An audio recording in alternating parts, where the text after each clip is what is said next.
6 months, almost 6 months of Land Rover Discovery ownership. How's it going? Well, you know, maybe this would sum it up.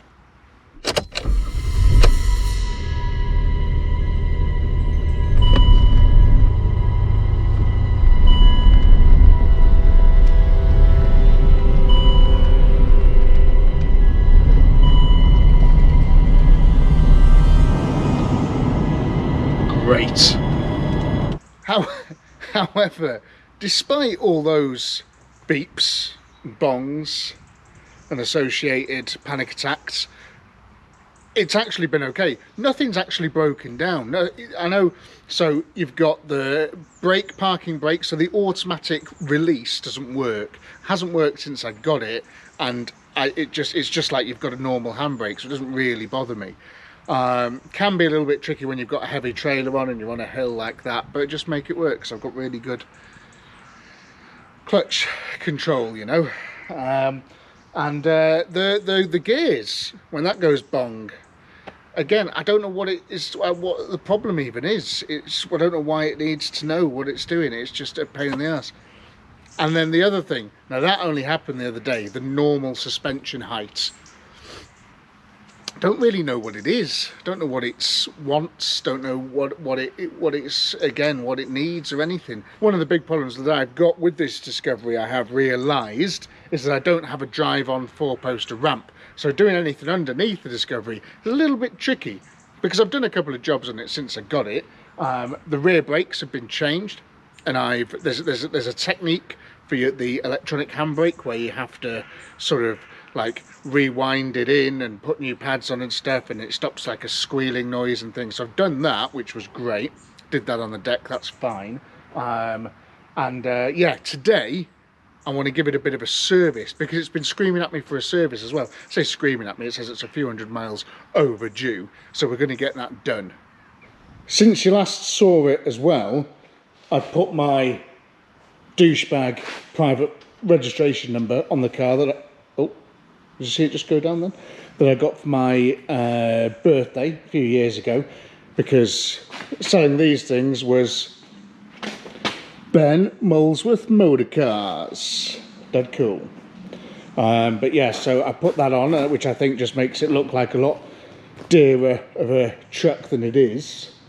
And I've also tried to get this cruise control and leather steering wheel sorted. Now, do you remember in the last video I was complaining that this was the Gash spec, the GS, and it just didn't have any bells or whistles.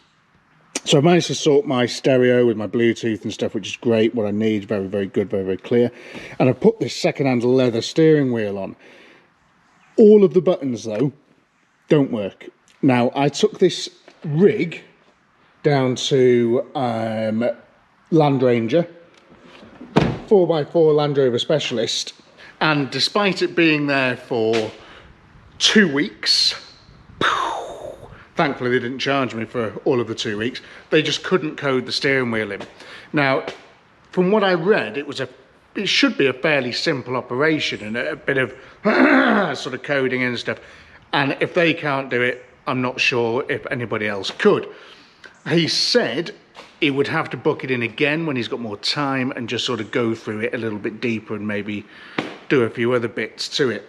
So, bit of a pain, but I've still not got cruise control and the buttons on the steering wheel don't work. So I think if I can't fix the sort of suspension light that comes on, I might stick it back down there again, bite the bullet, get them to sort that, because again, I don't want to sort of be in a position where I'm throwing sensors at this car and stuff, hoping that that'll fix it. I'd rather send it to a specialist that sort of probably sees that fault code all the time and can just go psh, done, you know. And see if they can have another go at this cruise control, because I want to go away in this soon. I want to drive this car to Bruges in Belgium with a new lady friend of mine. So it's got to be right, and not just right, but fully serviced and in as best condition as it can be. So let's have a look at what we've got to fit to it. So it's a fairly basic service, and there's a bit of a surprise, okay? So we've got oil filter, cabin filter, air filter, and 530 oil. And I serviced my old man's Toyota Yaris yesterday. 59 plate Toyota Yaris, same year. And the service kit for this Land Rover, okay, was 2/3 of the price of the service kit of the Yaris. Wow, did not expect that. Little 1 litre Yaris or 1.3 litre Yaris, big Land Rover, 2/3 of the price, which is just very interesting, isn't it? Is it? I think it's interesting.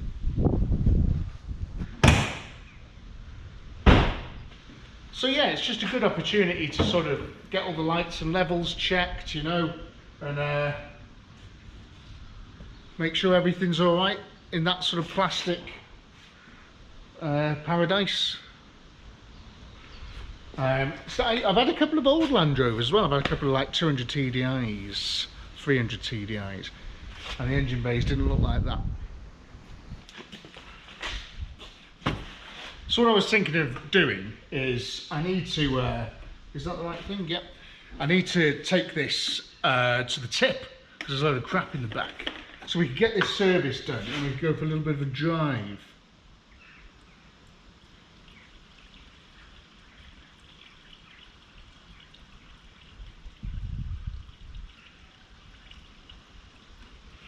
And sort of go through what it's like, what it's been like to live with.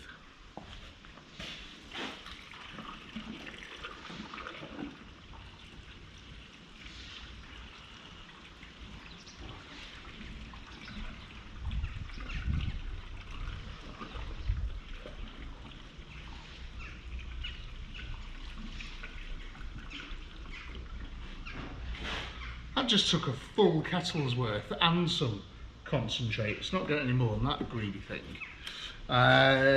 What else? Oh, and apologies as well if you were expecting a sort of big epic video this evening, but I've had a couple of parts supply issues.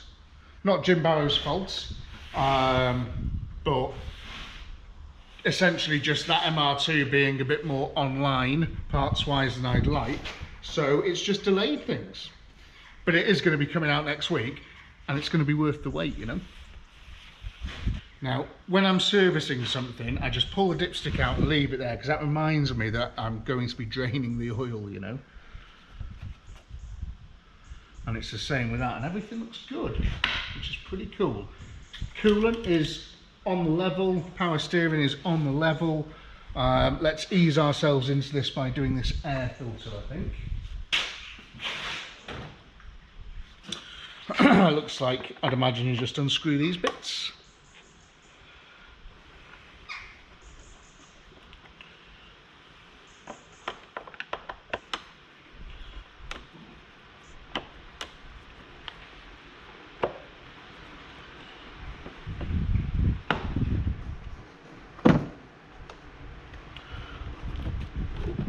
Oh, blimey. There's a dead bird in there.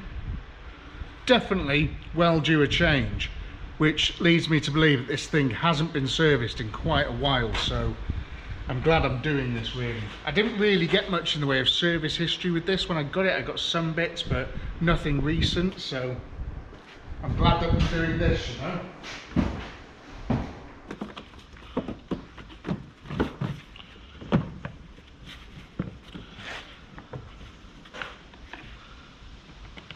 Very nice, very straightforward so far.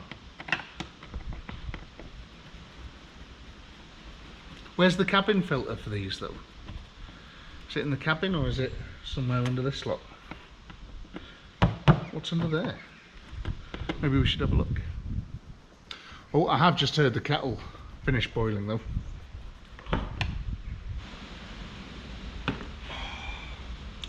Delicious. Just out of curiosity, what is under here? Oh, so you've got the brake fluid, that's all nice and full, all very clean, all very tidy. ABS pump and stuff, yeah, all great, nice. All looks good to me. It is in pretty good condition, this car, really. And I'm going to try and keep it that way. Because the jobs that it's done so far, I've needed it to be reliable and comfortable and without fuss. And so far it's delivered on all of those, really, even with the lights on the dash. So let's try and keep it in as good nick as we can. Let's get this cabin filter changed.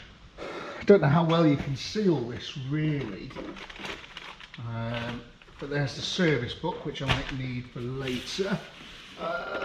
Does this come down? How do you do it? This free step-by-step video comes to you directly from Hayes. You can complete more than 200 jobs on this vehicle. All stays forwards and downwards. Lower the glove box. When you purchase the complete Haynes online manual at haynes.com.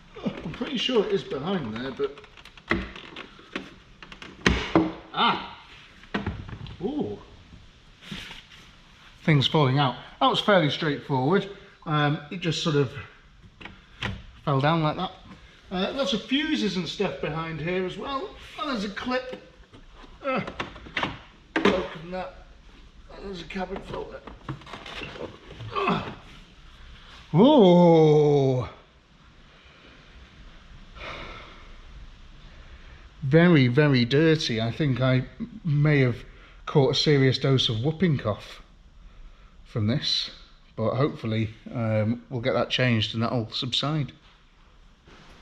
Oh, that is in pretty poor condition. Do you think it was due for a change? Have you ever seen those videos that like birds make when they spray their perfume and things on these and before they put them in? I think it sounds like a very good idea. I think I might just spray mine with a bit of gearbox oil or something, really get that, you know, nice workshop smell going on before I put it back in.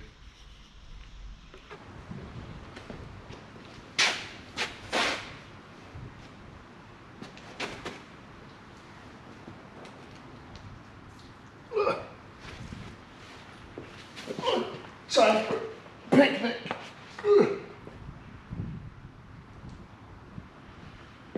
Oh, so complicated under here. The drip tray is massive, thick metal, held on by 20 or so very large nuts and bolts, which go quite far back that way. I wish I had a 4-post ramp.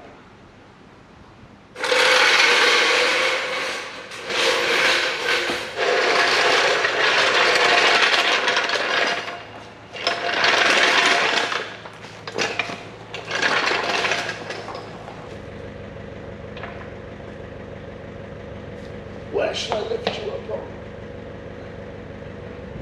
Is that a chassis? A chassis?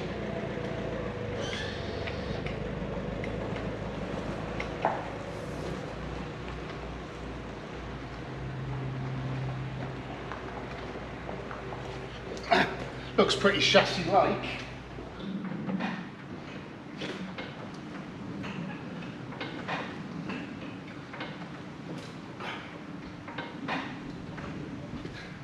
So heavy.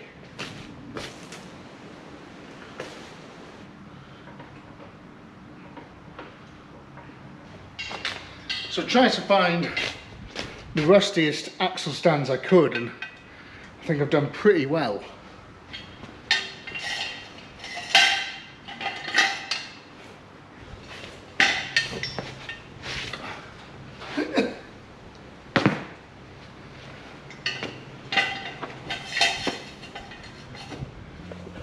Okay, so let's have a look at what we've got ourselves down here, and we can have a little bit of a look at the condition of this thing as well. so I'm not expecting anything too bad because it's still relatively modern and new, but everything looks in fantastic condition, and even all the way over there looks really, really nice. Pretty happy with that. State of everything's really good. Can't really tell with the airbags or anything because they've got big covers on them. Speaking of big covers, this is where we're at here. So we've got 1, 2, 3, 4, 5, 6, 7, 8 that look like sort of 13s, 14, something like that, and some of them slightly different to the others. And the oil filters in the engine bay, so that's okay. So we've just got to get this off, get that draining, and then we'll get the, if we can reach, get the oil filter changed.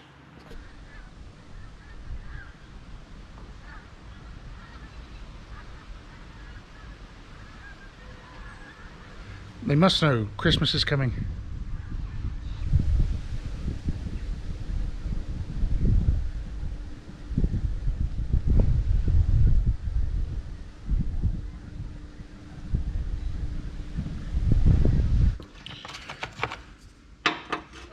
Nope. Nope. Yep. So how are you guys doing? How's things? How's the wife? How's the kids? How's the husband? I'm going to get soaking wet now when this makes a...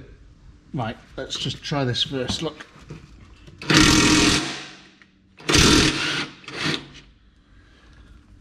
Could be worse. Did get wet then though. Look how big these bolts are for holding an under tray. That's what I'm talking about, you know. I love that.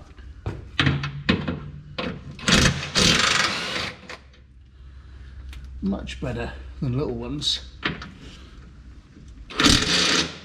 Oh, don't mess it up.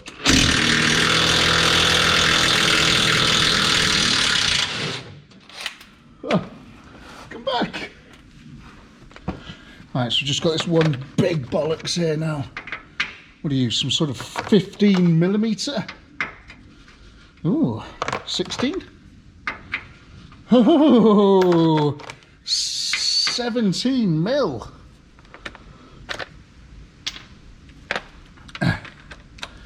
Okay, it's just gonna fall on my head. Oh, yes, it will. Oh, there's another one here. Oh God, it's okay.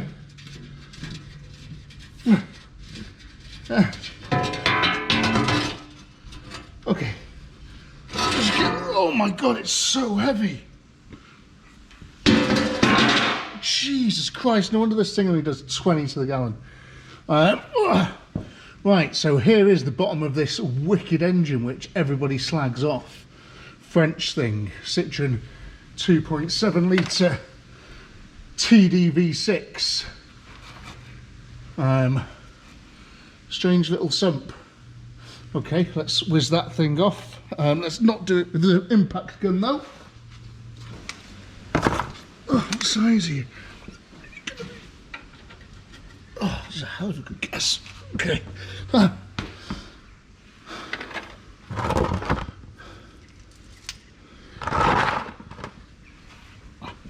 Ugh.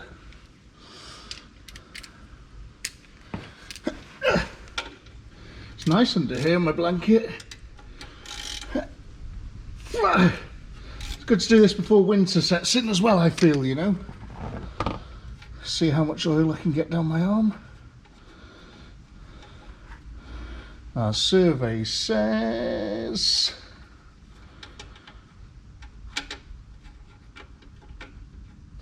oh, quite a lot. Ah. I was trying to be cool then and stop it, but I didn't because I'm stupid. So I've got a washer.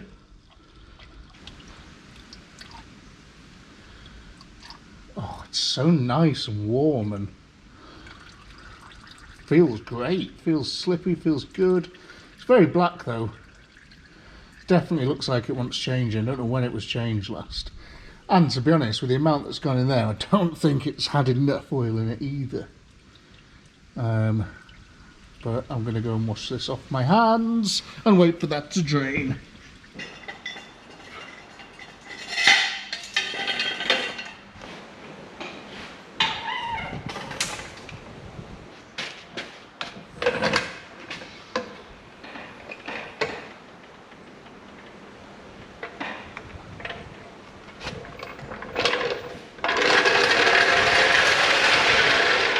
So I'm led to believe under here there should be an oil filter. Ah, very nice. Good place, good position.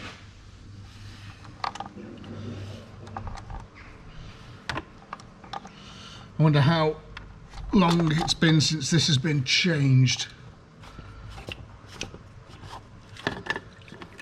Oh, oily.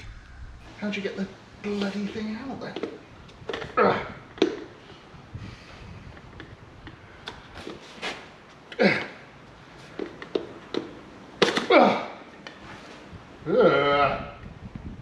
Okay, so pop that new one in. Replace this rubber band, whatever that is. Just make sure it's all flush. It's not spun round anywhere, you know. Bit of oil on it. Fantastic. And back in we go. Is that going to go anywhere in particular? I don't think so.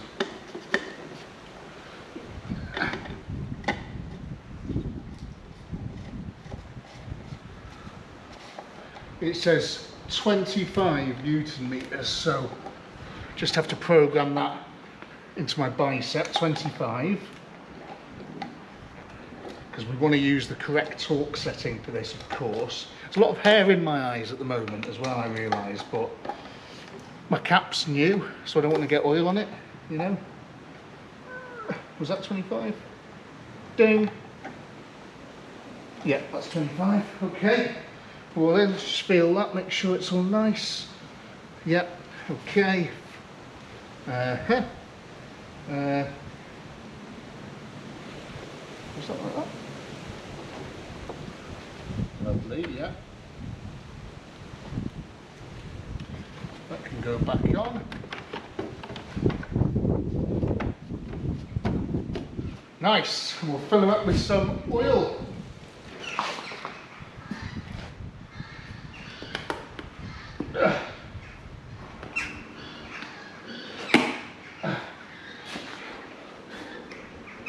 How much does it take, do you think? Should definitely take 5 litres, shouldn't it? And just let that do its thing, I think.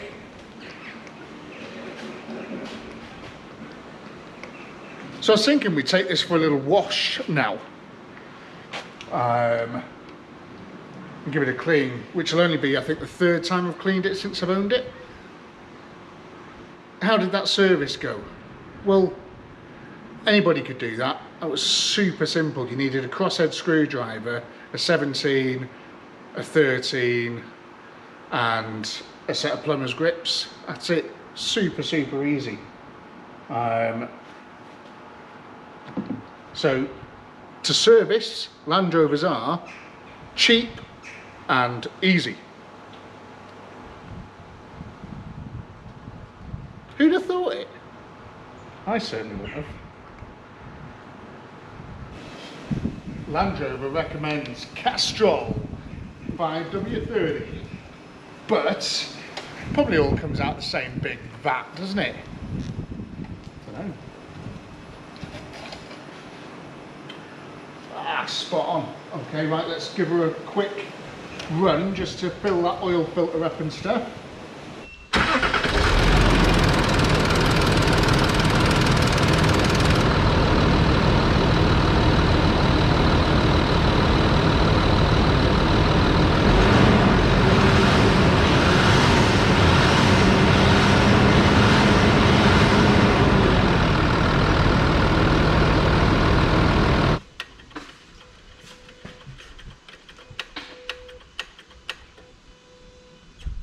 listen to all those sensors and solenoids and things.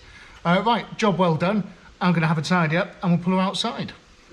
Always important, after you change the oil, to just run it for a couple of seconds and then check it again, because you can see it's sort of there and it should be up here really to make it nice and full. So I'm going to add the extra litre. Well, I'm not going to add the full litre, probably half a litre, and it should bring it back up nicely, and then we're all sorted and we'll go for the spin. So I've just got the book ready to give it one of these bad boys for its service, and I must not have been paying attention because it has actually got full service history, including a belt, brake pads, specialists, loads of great stuff in there, really good. So yeah, last service was 96,000 and it's on 115 now, so a little bit longer than it should have had maybe, but good service. So yeah, is this the next slot?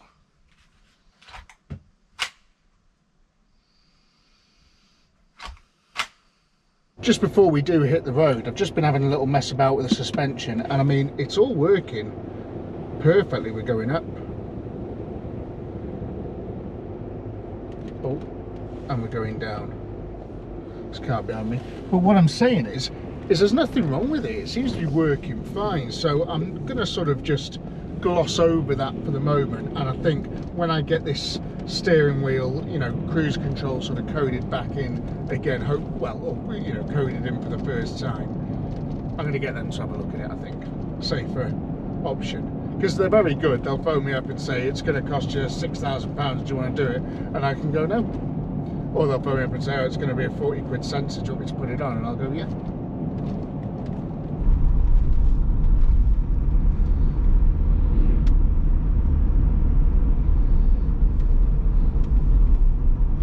Do you always get that? Is it just me, or do cars just feel better after a service? Like engine feels better, responsiveness, sounds better, just everything feels good, you know? I like it a lot. Smells fresher in here. I don't know, I'm just making it all up, I think. But yeah, it's pretty good. We have just serviced this car for about 50 quid. It's a big Land Rover Discovery, 50 quid to service it. So when you go in for a service and they're just doing the essentials, you know, transmission fault, oil filter, air filter, pollen filter, any more than 50 quid is the garage's labour. And that's including VAT as well to me.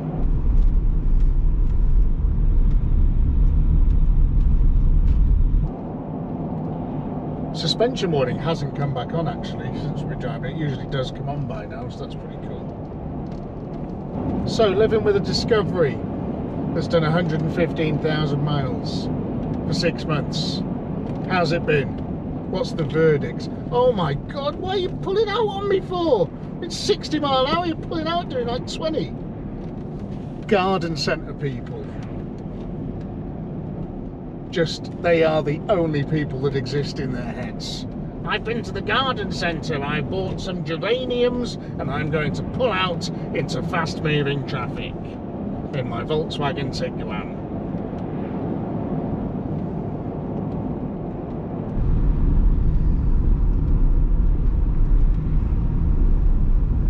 I'm going to be completely honest in my assessment. It's been fantastic. There, I've said it. It's been absolutely brilliant. I've enjoyed every minute of it. There's been a few ups and downs, the downs being obviously the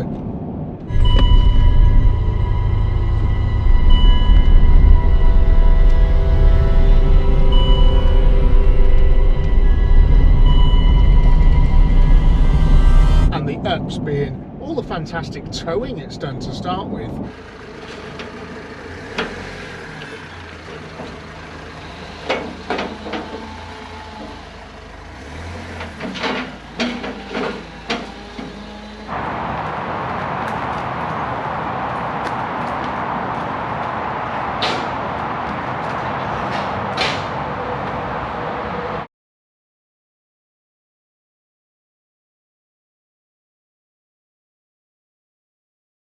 It's handled everything with ease. It really, really has.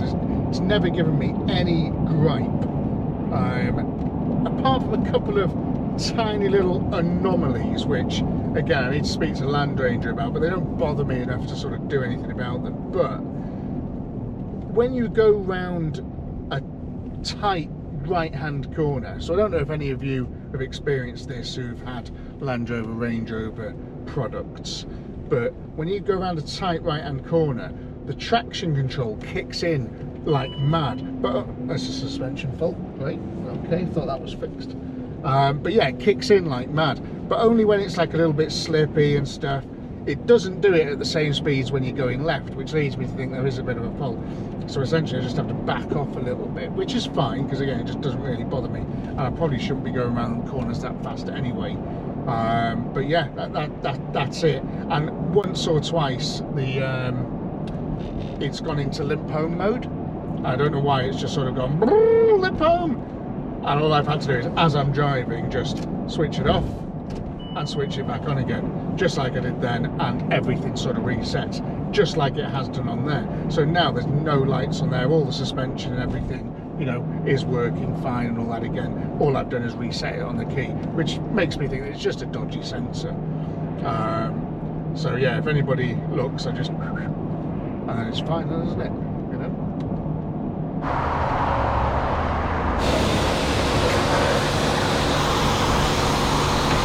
Here's a top tip for you. If you're going to use the brush in one of these, use your jet to wash the brush first and get any crap out of it, because the last thing I washed with that brush is my wheels, and the guy before me probably did the same. So less scratches, not no scratches, less scratches.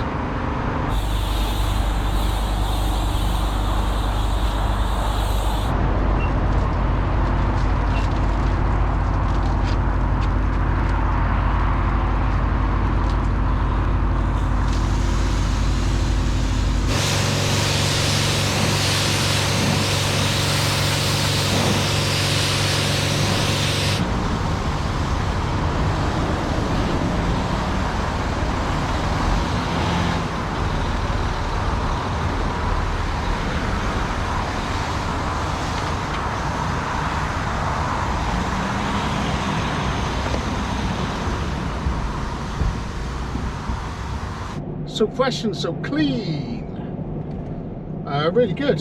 So that's it, service done, because the service includes a wash, of course, at a petrol station down the road on a road test. So yeah, overall, Land Rover Discovery ownership, pretty good so far. And if this car does continue to do what it's doing for the next maybe, I don't know, year and a half, 2 years, it will have been money well spent, you know. And I know, touch wood, these can have some expensive things go wrong, but if that doesn't happen, touch wood, then I'll be very, very pleased with this vehicle. It's doing everything I want it to.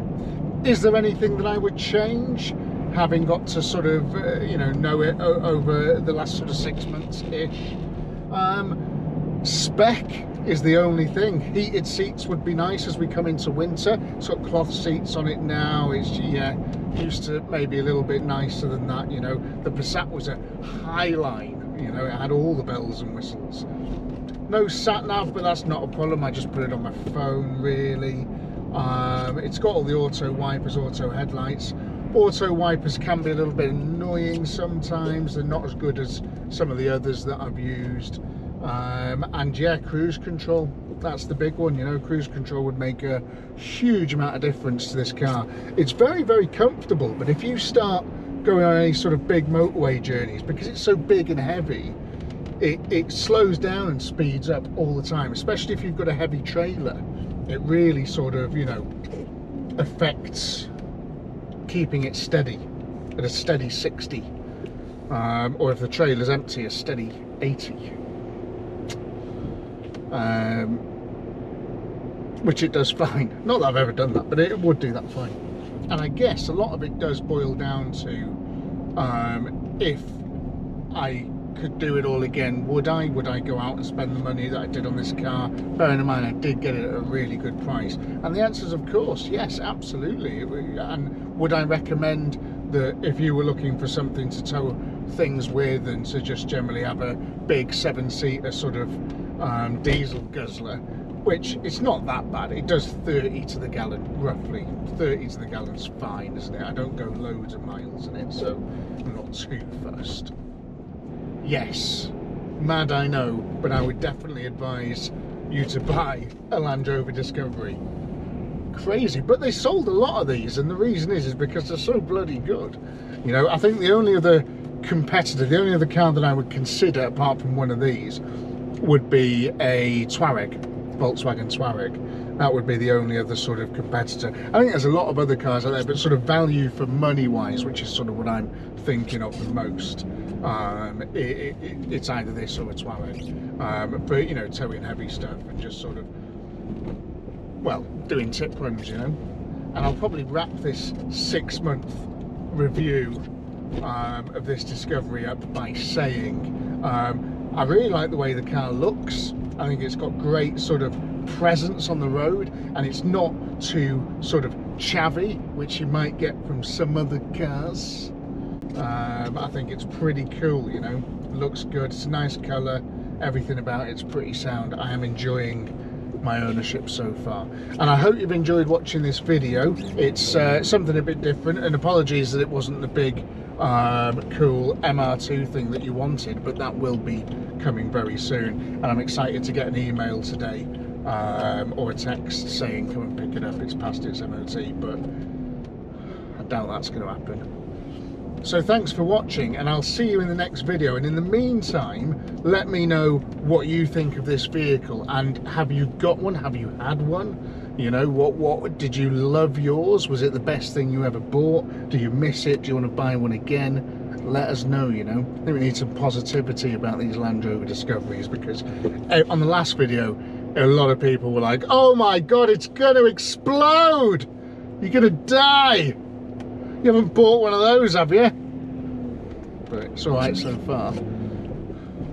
Touch wood a lot of times here, haven't I? Anyway, so yeah, let us know. Bit of positivity if you've got any, and equally if you just want to slag it off, do that as well. I don't care.